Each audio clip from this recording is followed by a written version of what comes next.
What we have here is natural areas that we've set aside, a couple islands on the golf course that we have planted to native plant material so that the wildlife has a place to, one, live as well as feed. We generate a lot of new animals in out here, whether it be birds or coyotes and so forth, and a lot of them tend to migrate towards these areas. The islands are truly islands and surrounded by water, so the only way to get there is by boat. Only from time to time do we go out on the islands just to either add plant material or to possibly add pine straw to give it a little more cover out there, because the pine straw does degrade and we need to add more so that we don't generate any extra erosion from rainfall and just the water movement around the islands. But as far as maintenance out there, we stay away from weed eating and mowing and so forth, so it does have a natural setting. The islands represent only a small portion of the environmental efforts Michael has implemented. At Lakeside, we strive to use organic-based fertilizers, or even farther going is to use other products that come from the wastewater treatment plants, whether it be from Houston or other cities. That way we're recycling some of the things so they don't have to end up going to landfills.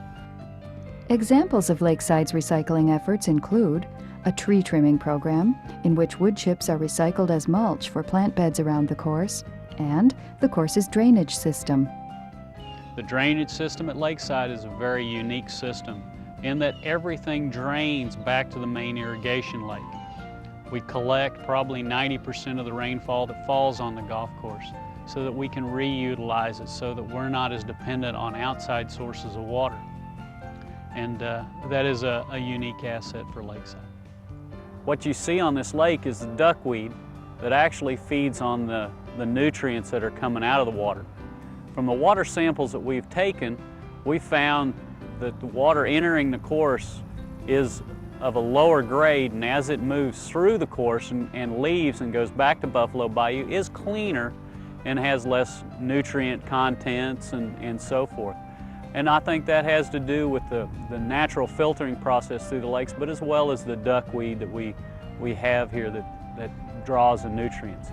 And we pride ourselves on our water quality and work hard to keep it clean, because it is what we end up drinking down the road. In 1995, Michael documented these environmental efforts through Audubon International's certification program. Lakeside was the first golf course in the state of Texas to be fully certified by Audubon International. So we pride ourselves on that. We've expanded a lot of natural areas, as you see behind us, with wildflowers, bird houses, and just allow them to go native.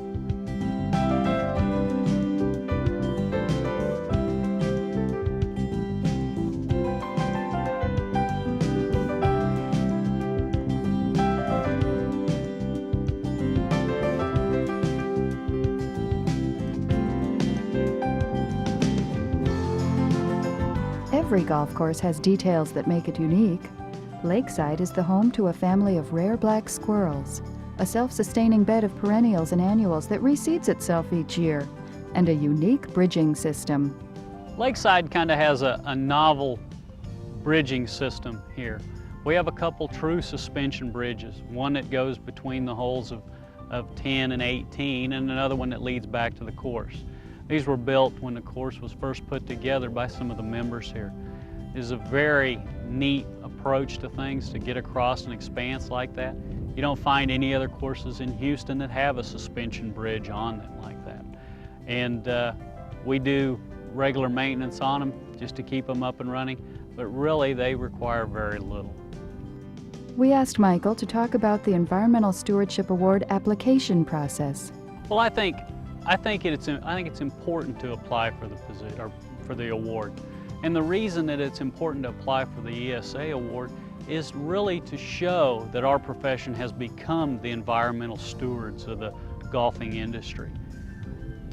All superintendents do environmentally friendly things, no matter whether it's a large or a small thing. What GCSAA has done with the Environmental Steward Award is streamlined it. It used to be some very elaborate productions put together to try to win. But now, even the lowest budget facility. All you have to do is fill out the paperwork. It doesn't take that long. We do the information every day anyway. We're careful with pesticides. We're always watching out to conserve water. We're doing all the things. All you have to do is sit down to document it. We're not doing it for today, we're not doing it for tomorrow, but we're doing it for generations to come. And the membership here, as well as the staff, believes that's what we need to do because it is right.